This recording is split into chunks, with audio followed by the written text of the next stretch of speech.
मुखिया जी और सभी कांग्रेस पार्टी के वरिष्ठ पदाधिकारी, यहाँ के ब्लॉक के अध्यक्ष श्री संजय रतन जी जो हमारे ज्वालामुखी से पूर्व में विधायक रहे, और इस बार भी पूरी तैयारी है कि विधानसभा का चुनाव लड़ेंगे और अवश्य उसमें सफलता हासिल करेंगे। जैसा कि मुकेश जी ने यहाँ पर सब बातों का जिक्र किया, पवन काजल जी ने आपके समक्ष बहुत सी बातें रखी। मैं आप सबका बहुत बहुत आभार प्रकट करती हूँ, धन्यवाद करती हूँ कि आपने अपना कीमती समय दिया। यहाँ पहुँचने पर जो आपने भव्य स्वागत किया उसके लिए आप सबका बहुत बहुत धन्यवाद। आप सब जानते हैं कि अब बहुत नजदीक हमारे चुनाव आने वाले हैं। मैं सोनिया गांधी जी का आभार व्यक्त करती हूँ कि उन्होंने इस जिम्मेवारी को मेरे कंधों पर डाला है और उन्होंने कुछ बातों का ध्यान करते हुए, कुछ बातों पर गौर करते हुए शायद ये फैसला लिया होगा। जब उन्होंने पता किया और अपनी खुफिया एजेंसियों के द्वारा उनके कान तक ये बात पहुंची कि किसको पार्टी का अध्यक्ष बनाया जाए, ये बात बार बार उठ रही थी, उन तक भी पहुंच रही थी कि हमारे को चुनाव का सामना करना है, तो चुनाव के लिए हमें ऐसा एक चेहरा चाहिए जो चुनाव जिता सकता है, चुनाव लड़ सकता है और चुनाव के मैदान में जो हमारे प्रत्याशी हों उनके लिए जगह जगह जाकर प्रचार कर सकता है। तो जब सोनिया गांधी जी ने इस बात का चिंतन किया, मनन किया, तो उन्होंने अवश्य इस बात का गौर किया कि माननीय वीरभद्र सिंह जी जो कि इतने लंबे अरसे तक जिन्होंने हिमाचल प्रदेश का नेतृत्व किया, यहाँ का विकास किया, बेशक वो आज हमारे बीच में नहीं है, परंतु फिर भी अपरोक्ष रूप से वो हर व्यक्ति, चाहे बुजुर्ग हो, चाहे महिला हो, चाहे बच्चे हो, सभी के दिल में वास करते हैं। तो उनको नजरअंदाज नहीं किया जा सकता। अगर आपने ये इलेक्शन जीतना है तो मेरा ख्याल इस बात को ध्यान रखते हुए माननीय सोनिया गांधी जी ने ये जिम्मेवारी मुझ पर सौंपी और मैं उनको विश्वास दिलाकर आई हूँ कि सोनिया जी, जहाँ पर हम पूरे भारतवर्ष में कांग्रेस पार्टी की बहुत खस्ता हालत हो गई है, लगता है कि हर एक स्टेट हमारे हाथ से जाती नजर आ रही है, तो जहाँ तक अब ये दो चुनाव है, चाहे गुजरात का चुनाव है चाहे हिमाचल प्रदेश का चुनाव है। गुजरात तो हमें भी लगता है कि वहाँ पर क्या हालात बनते, क्या परिस्थिति बनती, क्योंकि नरेंद्र मोदी जी वहीं से संबंध रखते हैं और बार बार गुजरात से जाकर लोगों के बीच अपनी बात रखते हैं। वो दावा कर रहे हैं कि हम गुजरात जीतने जा रहे हैं। जहाँ तक हिमाचल प्रदेश की बात है, नरेंद्र मोदी जी यहाँ भी आ चुके हैं। अभी हाल में ही शिमला के रिज मैदान से उन्होंने लोगों को संबोधित किया और हमें इस बात का भी बड़ा अफसोस है कि हमारी प्रदेश की सरकार जयराम ठाकुर जी ने उनके आवागमन पे ही करोड़ों रुपए खर्च दिए और वो पैसा जनता का पैसा है, सरकार का पैसा है, जिसको आज आप इस तरीके से पैसे की तरह उसको बहा रहे। शिमला की सड़कें आप देखते तो वो उसकी जो सफाई हुई, जो तारकोल उस पे बिछाया गया, जगह जगह बिल्डिंगों को पेंट किया गया, ऐसा एक नई दुल्हन की तरह शिमला को सजाया गया। शिमला का जो ऐतिहासिक मैदान है, जिसके नीचे हम सब जानते हैं कि शिमला का पानी है, और उसके ऊपर इतना बोझ डालना, इस तरीके की बड़ी बड़ी मशीनें जो तारकोल बिछा रही थी वो वहां पर लाई गई और अखबार में ये भी आया कि रिज मैदान पर दरारें पड़ रही है, उसमें क्रैक्स नजर आ रहे हैं। तो ये काम करना ठीक नहीं है, परंतु जयराम सरकार को उस बात का फिक्र नहीं है। वो सोचते हैं कि नहीं, मोदी जी आ रहे हैं, उनकी नजरों में मैं अच्छा बना रहा हूँ और भारतीय जनता पार्टी के लिए हमने वोट लेने हैं, तो वो उस काम को आगे बढ़ाते गए और उन्होंने उस बात को भी नजरअंदाज किया। जब स्टेज पे बोलने की बारी आई तो जयराम जी उनके स्वागत के लिए खड़े होते हैं और कहते हैं हमारे प्रधानमंत्री आदरणीय नरेंद्र मोदी जी आए हैं, इनका स्वागत है। इससे पहले भी बहुत से प्रधानमंत्री शिमला में आए। जब उनके स्वागत के लिए मुख्यमंत्री खड़ा होता है तो वो अपनी मांगे उनके समक्ष रखता है।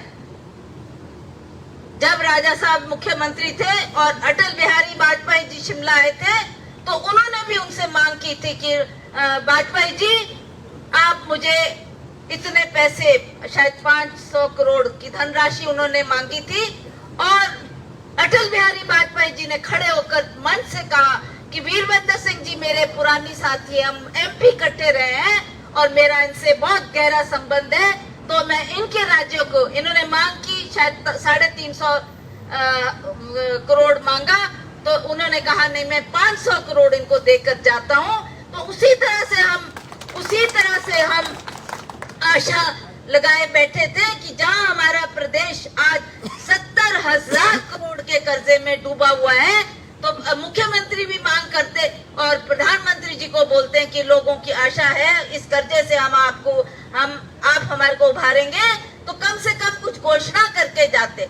जब उन्होंने मांग ही नहीं रखी और नरेंद्र मोदी जी ने हमारे को कुछ भी वहां पर आर्थिक सहायता की बात एक शब्द भी उन्होंने नहीं कहा। आप सबको याद होगा कि यही नरेंद्र मोदी जी जब यहाँ से प्रधानमंत्री बनने से पहले इन्होंने जब चुनाव के मैदान में उतरे तो इन्होंने आकर हिमाचल प्रदेश में भी ये कहा था कि मैं, अगर आप मुझे मौका देंगे, अगर मैं प्रधानमंत्री बनूंगा तो मैं आपकी सेवा करूंगा। वही गैस का सिलेंडर जिसका मुकेश जी ने यहाँ जिक्र किया कि 300-350 रुपए या 400 रुपए का हुआ करता था, तो उस वक्त उन्होंने कहा, अपने केंद्र के 2 महिला मंत्री वहां लाए, चाहे वो स्मृति ईरानी थी, चाहे स्वर्गीय सुषमा स्वराज जी थी। वो ये दर्शाना चाहते कि महिलाएं कितनी पीड़ित है, कितनी दुखी है, जो गैस का सिलेंडर 450 रुपए का हो गया। यही नरेंद्र मोदी जी बोल के गए, आप मुझे मौका दो, आप मुझे प्रधानमंत्री बनाओ, आपकी बेरोजगारी भी दूर करूंगा, आपको ये महंगाई भी कम करके दूंगा। तो सभी महिलाओं को लगा हमारे बच्चों को रोजगार होगा। जहां मुख्य प्रधानमंत्री बोल रहा है कि 1 साल में 2 करोड़ बच्चों को पूरे भारतवर्ष में रोजगार दिया जाएगा, तो लोगों को लगा कि इससे बेहतर प्रधानमंत्री कौन हो सकता है जिसने रोजगार भी देना, हमारे बच्चों को नौकरियां भी मिलेगी और हम गृहिणियों के लिए हमारे गैस के सिलेंडर के दाम भी कम होंगे, राशन के दाम भी कम होंगे। तो इस आशा से उस वक्त मैं भी चुनाव के मैदान में थी। मुझे भी लगता था कि ये इलेक्शन जीतना बहुत कठिन हो गया, क्योंकि हर बुजुर्ग, हर बच्चे और हर नौजवान के मुंह में मोदी मोदी मोदी छाया हुआ था। मोदी उस लहर में जीत गए, बन गए प्रधानमंत्री। आज 8 साल उनको प्रधानमंत्री बने हो गए, तो अगर वो अपने वचन पर टिक रहते, 16 करोड़ बच्चों को रोजगार मिलता पूरे हिंदुस्तान में। मुझे नहीं लगता कि कोई 16,000 बच्चों को भी इन्होंने 8 सालों में रोजगार दिया होगा। महंगाई की बात मैं आपसे नहीं बताना चाहती हूँ, आप खुद जानते हैं कि कितनी महंगाई बढ़ गई है। आज वही गैस का सिलेंडर, अभी मैं किन्नौर के दौरे में थी तो महिलाओं ने मुझे बोला 1170 रुपए का हम एक गैस का सिलेंडर खरीद रही हैं। तो ये भाव आज, चाहे वो गैस है, सीमेंट सरिया है, राशन है, सरसों के तेल की बोतल का जिक्र मुकेश जी ने यहाँ किया, क्योंकि वो एक ऐसी चीज है जिससे हम खाना तैयार करते हैं। जब खरीदने जाते हैं तो हमको लगता है कि किस चीज में कटौती की जाए। तो ये कुछ बातें हैं जिनके लिए हम प्रधानमंत्री का भाषण सुन रहे थे। मैंने तो घर में बैठ के टेलीविजन में सुना, क्योंकि उनके मंच पे तो मैं जा नहीं सकती थी। तो मुझे लगा कि शायद वो बेरोजगारी की बात करेंगे, महंगाई कम करने की बात करेंगे, आर्थिक पैकेज देकर जाएंगे। तो प्रधानमंत्री जी ने हमको निराश किया। इन बातों का जिक्र तक नहीं हुआ। और आप जानते हैं कि एक महिला कोई मंच में बैठी हुई उससे जिक्र कर रहे हैं, उससे पूछ रहे हैं कि बहन जी आपको मकान बन गया आपका? हाँ, ये योजना हमारे केंद्र सरकार की योजना है। नरेंद्र मोदी जी भूल गए कि योजना पहले भी चली। यूपीए की सरकार के टाइम में इंदिरा विकास योजना के तहत ये मकान गरीबों को दिए जा रहे थे। राजीव गांधी आवास योजना के तहत ये मकान बनाकर लोगों को दिए जा रहे थे। इंदिरा आवास योजना के तहत ये मकान गरीबों को दिए जा रहे थे। अब उन्होंने उसका नाम बदल दिया। नाम बदल के ये दर्शाना चाहते कि हम गरीबों के लिए मकान बढ़ रहे हैं, हमारी स्कीम योजना ऐसी है। उस महिला को पूछते कि आपको माता जी स्वच्छ पानी पीने को मिल रहा है। भूल गए नरेंद्र मोदी जी कि हमारे प्रदेश में ये पीने का पानी हमारी कांग्रेस की सरकार ने घर घर में उपलब्ध कराया। हमारे को नल के लगा कर दिए।